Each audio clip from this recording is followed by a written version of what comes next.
अगर औलाद अपने जिस्म की चमड़ी उतार कर उसकी जूती माँ के पैरों में पहनाए, तब भी माँ के एहसानों का कर्ज नहीं चुका सकती। ये सिर्फ एक कहावत नहीं, ये उस हकीकत की चीख है जो इस कहानी में जिंदा है। छोटा सा गांव था, हरियाली से घिरा, कच्चे रास्ते, मिट्टी की खुशबू और सुबह सुबह गायों की रंभाहट के साथ एक माँ का दिन शुरू होता था। गौरी, एक साधारण मगर मजबूत औरत, झुर्रियों से भरा चेहरा, लेकिन आंखों में ममता की चमक जैसे सूरज की पहली किरण हो। सुबह होते ही वो खेतों में जाती, फिर घर आकर मिट्टी के चूल्हे पर रोटियां सेंकती। उसका बेटा अर्जुन 10वीं में पढ़ता था, सीधा सादा लेकिन माँ का लाडला। अर्जुन अक्सर खेतों के किनारे बैठकर शहर की बात सोचता। उसे लगता शहर में जिंदगी आसान होगी, बिजली हर वक्त होगी, पैसे की कमी नहीं होगी, और सबसे जरूरी, माँ को अब खेतों में नहीं जाना पड़ेगा। रात को जब सब सो जाते, तब माँ और बेटा छत पर लेटकर आसमान देखते।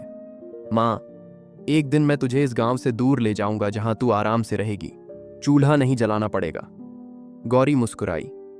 मुझे तेरा प्यार चाहिए बेटा, महलों की क्या जरूरत पर तुझे पढ़ लिख कर आगे बढ़ते देखना है। समय बीतता गया। अर्जुन ने इंटर पास किया और शहर जाने की तैयारी शुरू कर दी। माँ ने पुरानी सी संदूक से पैसे निकाले जो सालों से जोड़े थे। ये ले बेटा, तेरी पढ़ाई के लिए रखे थे। अर्जुन की आंखों में आंसू आ गए। माँ, तूने तो खुद कुछ नहीं रखा अपने लिए। गौरी ने मुस्कुराकर कहा, माँ, अपने लिए नहीं जीती बेटा, औलाद ही उसकी कमाई होती है। शहर की जिंदगी आसान नहीं थी। किराया, खाना, पढ़ाई, सब कुछ अर्जुन ने खुद संभाला। वो ट्यूशन पढ़ाता और खुद पढ़ता रहा। कई सालों बाद उसकी मेहनत रंग लाई। एक बड़ी कंपनी में नौकरी मिली, अच्छी सैलरी, ऐसी ऑफिस, और वही सपना, माँ को आराम देना पास लगता था। गांव में अब माँ अकेली हो गई थी। खेत में काम करना, जानवरों को चारा देना और हर रात बेटे की तस्वीर देखना, यही उसकी दिनचर्या बन चुकी थी। बेटा रोज फोन करता, लेकिन हर कॉल में वो जल्दी में होता। माँ, अभी मीटिंग है, बात में करता हूं। गौरी मुस्कुरा देती। ठीक है बेटा, ध्यान रखना। फोन कटने के बाद उसकी आंखें भीग जाती। एक दिन अर्जुन का फोन आया, माँ, मैं शादी कर रहा हूं। गौरी की आंखों में चमक आई। वाह, कौन है बहू? शहर की है मां स्वीटी, नाम है, जल्दी में सब हो गया, तुझे लाने का वक्त नहीं मिल पाया। गौरी चुप हो गई, बोली नहीं, सिर्फ खुश रहो बेटा कहकर फोन रख दिया। शादी के कुछ महीने बाद अर्जुन ने मां को शहर बुलाया। गौरी पहली बार ट्रेन में बैठी, आंखों में बेटे से मिलने की खुशी और मन में सवाल, क्या मेरी जगह अब भी वहीं है? स्टेशन पर अर्जुन आया, लेकिन उसके साथ बहू नहीं थी।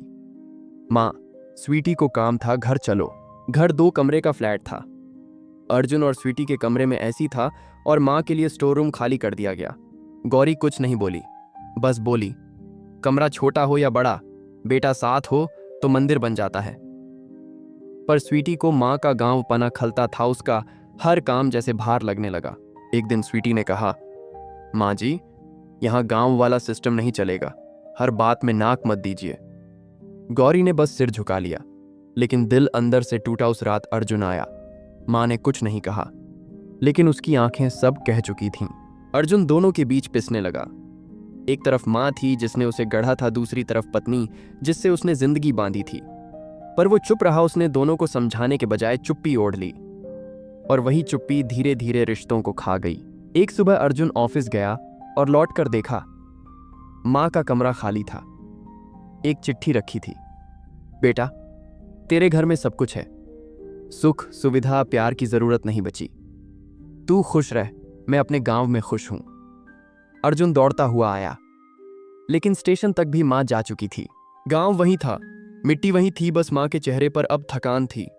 उसने फिर से वही चूल्हा जलाया, वही झोपड़ी सजाई, लेकिन अंदर एक कोना खाली था।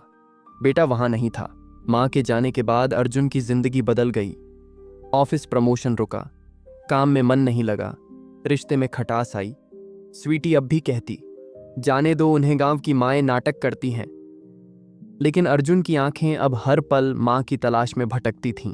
एक दिन सब छोड़कर अर्जुन सीधे गांव पहुंचा। मां के पैर पकड़ लिए, मां, मुझे माफ कर दे, तूने जो सहा उसका एक हिस्सा भी मैं नहीं समझ पाया। गौरी ने रोते हुए कहा, तू मेरे पास लौट आया बेटा, यही मेरा सबसे बड़ा इनाम है।